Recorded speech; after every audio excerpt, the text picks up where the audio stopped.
Hey everyone, this is Sean Smith, the Pink Caddie Coach. In this video, I've got my silly holiday sweater number 2 on so I could teach you the 7 tips for getting your goals in the new year.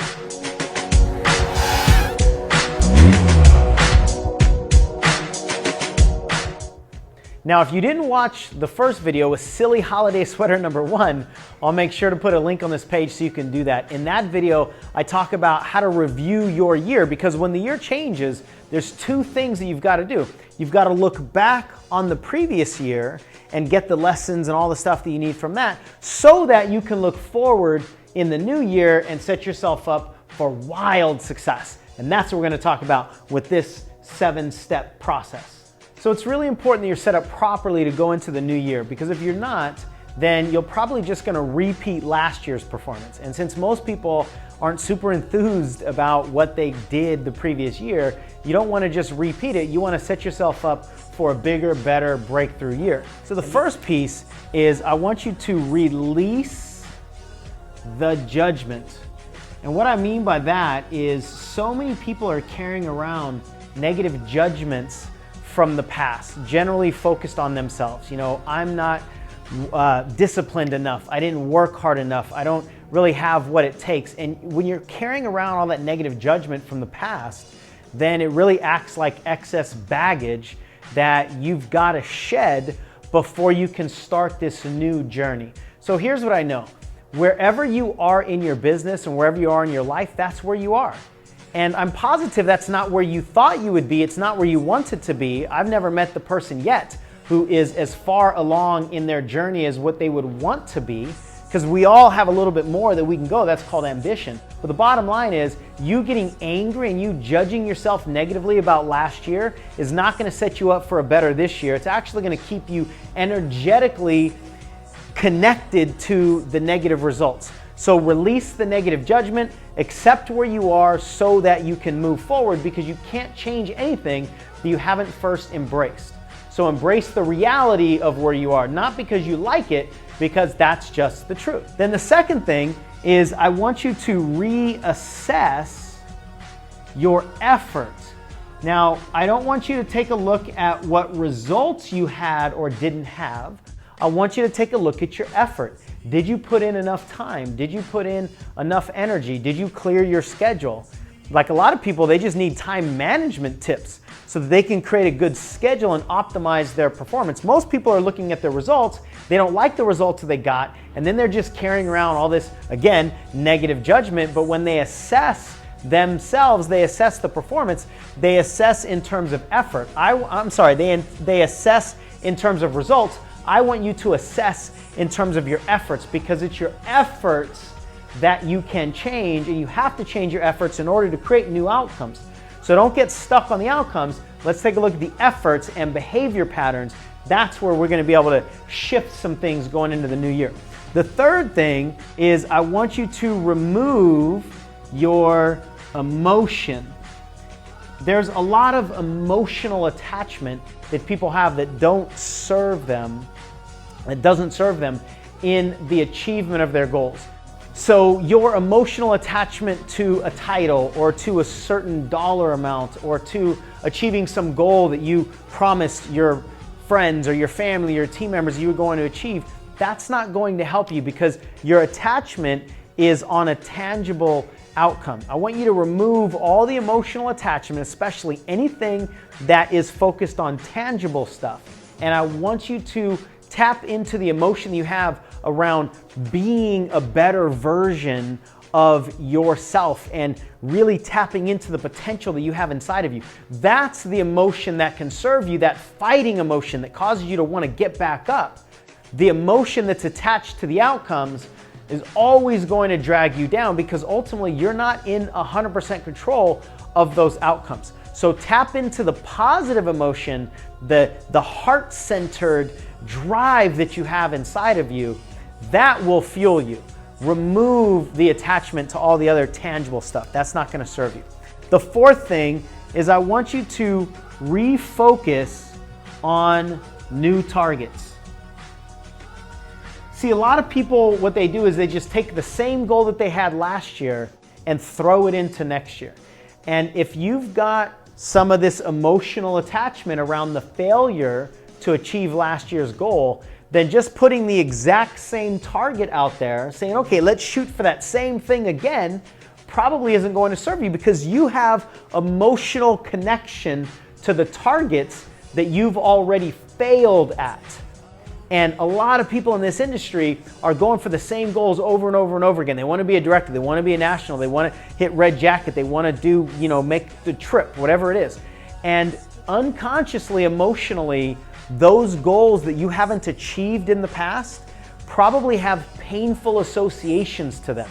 And if they have painful associations to them, then just taking the target and putting it in front of your face again isn't going to help. It's actually going to demotivate you. It's not going to create inspiration. It's going to create expiration, right? It's going to actually scare you on some level.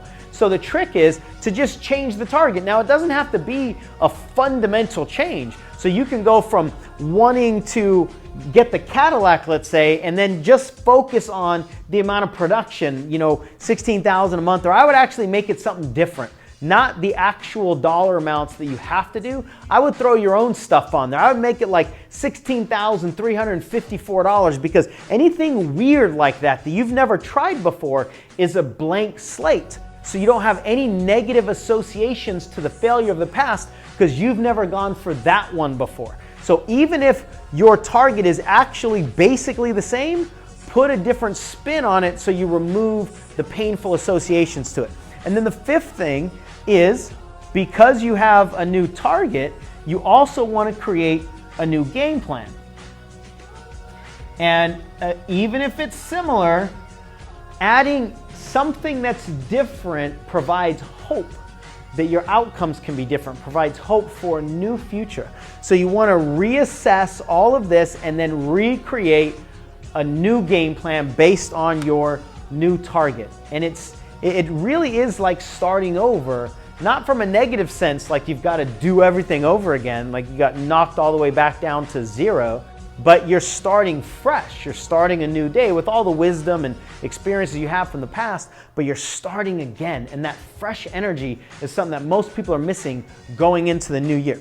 The sixth thing I want you to do is I want you to recommit, but I don't want you to just recommit to yourself. Like most people just say, you know what? This is the year. This is the year that I really go for it. Last year, I had all these things that were happening in my life, but this year is the year. Listen, most people at the beginning of the year are using that kind of hollow, hypey willpower to basically declare to themselves and anybody else who's listening that this year is going to be one of success. But that's not true commitment. That's just talking. Right? That might be verbal commitment, but that's not energetic commitment. What I found is the missing piece for success for most people is accountability. There's got to be consequences associated to you not doing the efforts that are going to take you to your new targets by following your new game plan and being unemotionally attached, right? So all of these are working together, I think you can see. And when you assign accountability to your new commitment, it could be an accountability partner, it could be an accountability group, it could be hiring a coach, whatever that looks like for you that's going to take you to your next step. Don't focus on the inconvenience of accountability. Focus on how good it's going to feel to achieve the goals that you want to achieve, knowing that you cannot hold yourself accountable. There is no human being on this planet that can pull the most out of themselves. So you've got to set yourself up with accountability partners that can pull more out of you than you would pull out of yourself. That's when you know you're serious. That's when I know somebody's serious, when they've attached accountability on top of their verbal commitments. And then seventh, I know I'm splitting this word and it's not really a word that has a hyphen in it, but remember to enjoy the journey. You're in this game to have fun. And the more that you think about Mary Kay as a game, the more that you think about life, the more that you think about business as a game, not that you don't take it seriously, but you have the fun kind of energy that's magnetic. that's attractive to people. Your passion and your fun is a much better recruiting tool than your knowledge, than your wisdom, than your experiences, than any of the goals that you've already created and achieved. Your fun and passion is going to recruit more people than any of those other things that comes out of your intellect. So always remember to enjoy this journey, because otherwise, what's the point? You got into this business for a reason. You got into this business because you wanted more out of life. You wanted more out of yourself. You wanted more out of your relationships. You wanted more in your bank account. You got into this business to create a better journey for yourself.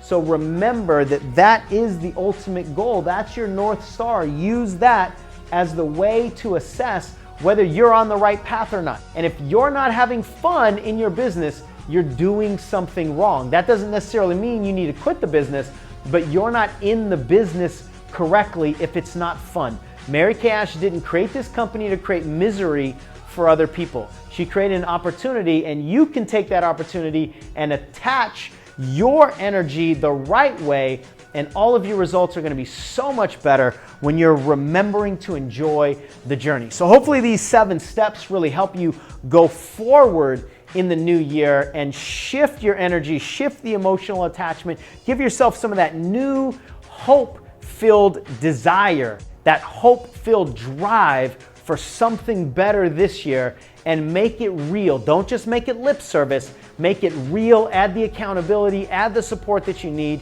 because this year you have an opportunity to do something that you've never done before. 2016 is a blank chapter. 2015 is what it is. 2016 is totally blank. You've got the pen in your hand, and I want to see you succeed. You want to see you succeed. Your team members want to see you succeed. Your friends, your family, whether they're in the business or not, they want to see you succeed. Your kids want to see you succeed. The universe needs to see you succeed. Your creator wants to see you succeed. So these will help you put yourself on a better path towards success and have fun in the process. Hopefully you've enjoyed this video. If you have, feel free to share it, whether it's on Facebook or Twitter or whatever social media platforms you have. I would really appreciate it, and I'll come to you very soon with another video that helps you build a bigger business and enjoy life more. Take care. I'll talk to you soon. And in today's video, I'm going to talk to the Pink Caddie coach. I'm coming to you